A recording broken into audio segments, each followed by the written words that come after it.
అదే RTV app వార్తల్ని క్షణాల్లో చదివే అవకాశం ఉంటుంది. ఒక న్యూస్ పేపర్, ఒక టెలివిజన్ ఛానల్ మీ చేతుల్లో ఎప్పుడూ ఉంటాయి. నాగులపులపాడు మండలం నిడమనూరులో ఒక జూనియర్ కాలేజీలో జరిగినటువంటి ఒక సంఘటన ఇప్పుడు పెద్ద దుమారం రేగుతుంది. ఎందుకంటే విద్యాబుద్ధులను నేర్పాల్సినటువంటి ఒక ఉపాధ్యాయుడు విద్యార్థుల పట్ల లైంగిక వేధింపులకు గురయ్యాడు. దానికి సంబంధించి వారి పేరెంట్స్ కూడా అతనికి దేహశుద్ధి చేసి హాస్పిటల్ పాలు చేసిన పరిస్థితి. అసలు పూర్తిగా జరిగిన సంఘటన కూడా చాలా దురదృష్టకరం. ఇటు విద్యార్థులతో పాటు కళాశాల యాజమాన్యం కూడా దీనిపై చాలా విచారణ వ్యక్తం చేస్తున్నారు. కాకపోతే దీనికి సంబంధించి అసలు గ్రామంలో ఏమనుకుంటున్నారనే సంబంధించి మనతో పాటు శ్రీనివాసరావు గ్రామ సర్పంచ్ అయితే ఉన్నారు. వారు మాట్లాడి తెలుసుకుందాం అసలు దీని పట్ల వాళ్ళు ఎలా స్పందిస్తున్నారు, తదుపరి చర్యలు ఏ విధంగా ఉండబోతున్నాయి. సార్ చెప్పండి శ్రీనివాస్ గారు, జరిగిన సంఘటన అయితే చాలా బాధాకరమైన విషయం. ఒక విద్యార్థులకి అంటే ఆ మహిళలకు, చిన్నపిల్లలకు విద్యాబుద్ధులు నేర్పాల్సిన ఒక లెక్చరరు ఈ విధంగా లైంగిక దాడులు పాల్పడటం అసలు ఎంతవరకు సబ్ అంటారు?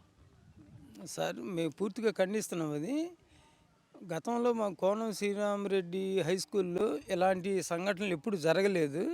ఇటీవల కొంచెం ఇప్పుడు యాజమాన్యం కానీ, స్కూల్ హెడ్ మాస్టర్ కానీ వీళ్ళందరూ కూడా మంచి పూర్తిగా విద్యార్థులను సక్రంగా చూసుకొని విద్య విషయంలో మాత్రం అన్ని విషయాలు బాగానే ఉంది. అతను బీసీ నాయకుడు అని చెప్పుకుంటూ అతను గతంలో ఏదో పక్కన కూడా కేసులు ఉన్నాయంటే మనకు తెలియదు. సో ఇప్పుడు తెలిసినాయి మనకి. అతను మామూలుగా ఈ జూనియర్ కాలేజీలు పిల్లలు వచ్చేవాళ్ళని ఎక్సర్సైజ్ చేయమంటాం, అట్ట కదమ్మా ఇట్ట అంటాం, ఇట్ట అని చెప్పేసి లైంగిక వేధింపులు ఇది చేస్తున్నాడు. సో నాకు 4 days మీద జరుగుతున్నా కానీ నా దృష్టికి వచ్చింది నిన్న వచ్చినప్పుడు మామూలుగా వెంటనే నేను మా మా అక్కడ లేడీస్ కానీ, ఇక్కడ SC ST BC colony OC colony అందరిని కలుపుకొని ఒక 100 మంది దాకా మేము వచ్చాము. వచ్చిన తర్వాత అతను అడగటం జరిగింది. సో కొంచెం కొట్టడం కూడా జరిగింది. ఎందుకంటే ఆవేశం తట్టుకోలేక కొడతా ఉంటారు సార్. కొట్టడం కూడా జరిగింది. ఇలాంటివి జరగటం బాధాకరమైన విషయం. ఈ విషయంలో మాత్రం ఇప్పుడు కొంతమంది టీచర్స్ కూడా పూర్తిగా వ్యతిరేకిస్తున్నారు. అతని క్యారెక్టర్ మంచిది కాదు, మేమేం చెప్పలేకపోయాము, మేము చెప్తా ఉన్నాము 4 రోజుల నుంచి అని అన్నారు. 4 రోజుల నుంచి జరుగుతున్నప్పుడు మా దృష్టికి ఎందుకు తీసుకురాలేదని చెప్పడం కూడా జరిగింది సార్. అయితే ఇప్పుడు జరిగిన సంఘటన నేపథ్యంలో ముఖ్యంగా ఈ లెక్చరర్ ఎవరైతే ఉన్నారో వినయ్ అనే అతని మీద గతంలో ఏదైనా ఆరోపణలు ఉన్నాయి అంటున్నారు. ఇక్కడ ఈ కళాశాలకు వచ్చిన తర్వాత ఏదైనా విద్యార్థులు అతని మీద కంప్లైంట్ చేయడం కానీ, ప్రిన్సిపల్కి కానీ, తోటి లెక్చరర్స్ కానీ, ఏదైనా టీచర్స్ కానీ అలాంటివి ఏమైనా మీ దృష్టికి రావడం జరిగింది ఈ 2 రోజుల్లో? ఇక్కడ మాత్రం 4 days జరుగుతున్నా కానీ ఇలాంటి విషయాలు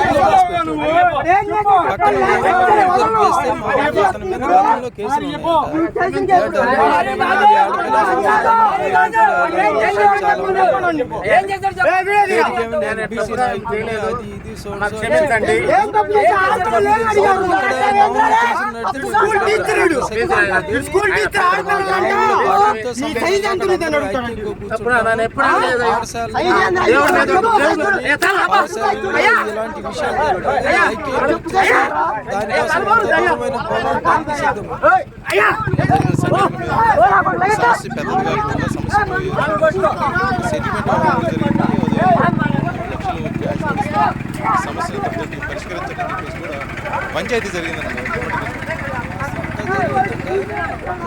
ఈ దృష్టికి ఉంది. మా దృష్టికి వచ్చిన మాట వాస్తవం. కానీ మేము వచ్చిన తర్వాత కాదులే అంతకుముందు వచ్చిన మేము మాట్లాడేందుకు వెళ్ళిపోండి అంటే అది పబ్లిక్లోకి వచ్చి మాట్లాడాలి. కానీ పబ్లిక్ లేకుండా అక్కడ జనం లేకుండా వచ్చేసి కూర్చొని మేము మాట్లాడిన మీరందరూ వెళ్ళిపోండి అంటే అది కమిట్మెంట్ అయినట్ట కాదా? అది ఒకటి చెప్పండి సార్. అంటే ముఖ్యంగా జరిగిన సంఘటన మీద ఎటువంటి చర్యలు తీసుకుంటే ఇటువంటివి మరొకసారి పునరావృతం కాకుండా ఉంటాయి? ముఖ్యంగా విద్యార్థులకు భరోసా ఇచ్చే పరిస్థితి రావాలంటే ఎటువంటి చర్యలు తీసుకోవాలని మీరు భావిస్తున్నారు? ఇప్పుడు అతను సస్పెండ్ చేస్తే బుద్ధి వస్తుంది అందరికీ. వచ్చే వాళ్ళు అయినా సరే సక్రంగా మంచిగా చేసుకుంటారని మా ఆలోచన. ఇది సస్పెండ్ అనేది శాఖాపరమైంది. ముఖ్యంగా ఒక చదువుకునే విద్యార్థులను లైంగికంగా వేధించడం అనేది క్రిమినల్ ప్రొసీజర్. ఈ క్రిమినల్ ప్రొసీజర్ సంబంధించి ఎటువంటి చర్యలు తీసుకుంటే అసలుకి బుద్ధి వస్తుందని మీరు భావిస్తారు? ఎటువంటి చర్య అంటే ఏమో సార్, ఇప్పుడు అతను చేసిన దానికి పనిష్మెంట్ అనేది ఉండాలి కదా. పనిష్మెంట్ అనేది ఉండాలి. ఇక్కడ కూడా హెచ్ఎం గారు కానీ వాళ్ళు బాధ్యత తీసుకోవాలి. తెలిసి జరిగింది అనుకోవటమే. ఇది జరిగిన సంఘటన సంఘటన జరిగిన నేపథ్యంలో కూడా పూర్తిగా ఇటువంటి మరొకసారి పునరావృతం కాకుండా ఉండేదాని కోసం ఆ లెక్చరర్ ఎవరైతే ఉన్నారో అతనిపై తగు చర్యలు తీసుకుంటే విద్యార్థులకు కూడా భరోసాగా ఉంటుందని చెప్పేసి కూడా ఒక గ్రామ సర్పంచ్గా కూడా అతను ఆ ఉద్దేశాన్ని తెలియజేస్తున్న పరిస్థితి ఇక్కడ కనిపిస్తున్న పరిస్థితి. వీడియో జర్నలిస్ట్ లక్ష్మణ్తో శ్రీనివాస్, RTV, హెచ్ నిడమనూరు, అమ్మనపురం మండలం, ప్రకాశం జిల్లా. తెలుగులో న్యూస్ కి ఫాస్టెస్ట్ యాప్ ఇప్పుడు టోటలీ న్యూ అవతార్లో జస్ట్ 5 seconds లో కంప్లీట్ న్యూస్. సోషల్ మీడియాలో ట్రెండ్స్ కి one stop solution. Live TV app voice search option తో ఇప్పుడే డౌన్లోడ్ చేయండి లేదా అప్డేట్ అయిపోండి. యాప్ లింక్ డిస్క్రిప్షన్ లో ఉంది.